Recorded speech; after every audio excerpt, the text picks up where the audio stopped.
Tonight, a First Coast News investigation.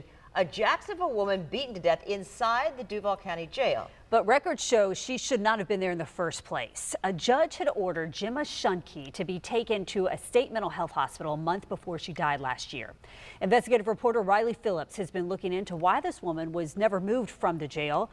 Riley joins us now. And Riley, Shunky should have been moved within 15 days of that judge's order.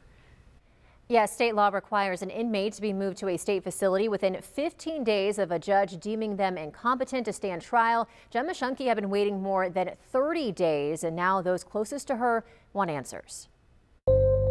Dear Susan, I spoke to you today. You don't know how refreshing it really was. Words from a friend. Help. I know you'll try your best. You're my best friend. Susan Owens remembers the first day she met Jema Schunke. We met at the mission house. I started out by wanting to pray with her, and she didn't want anything to do with prayer, so she got up and walked away and was saying all kinds of expletives, and I knew right then and there that I was going to have to look out for her.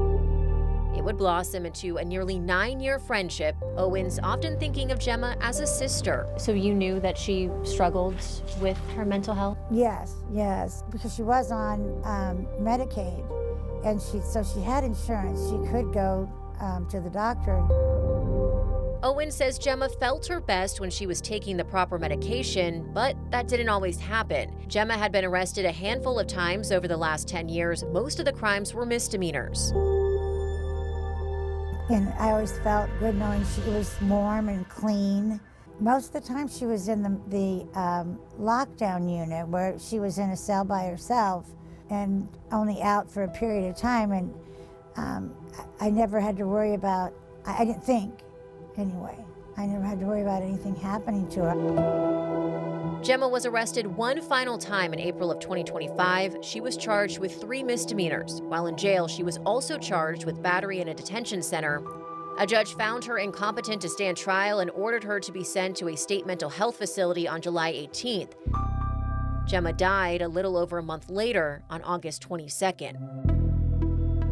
The Jacksonville Sheriff's Office says Gemma was beaten by her cellmate, Virginia Hampton. Hampton was later charged with second-degree murder.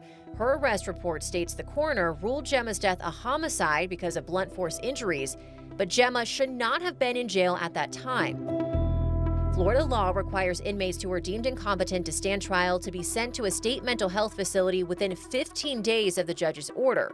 Gemma remained in jail 35 days after her court order. A spokesperson for JSO told me Gemma was not transferred to the Florida State Hospital because of capacity issues at the facility. Owens was devastated when she got the call. They couldn't give me any answers. No one would give me any answers after that. Tell me anything you want to in your letter. I love you, Gemma.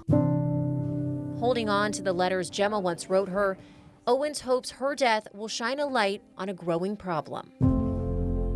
She really was like my family, and everyone in my circle of friends knew that too. Oh, I saw Gemma today, and I loved seeing the woman that she was growing into.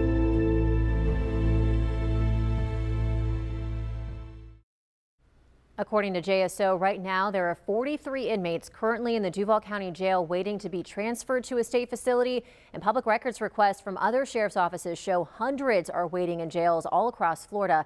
Coming up tomorrow on First Coast News, our investigative team gets answers from the Department of Children and Families, the agency running these facilities, on what's taking so long to transfer these inmates.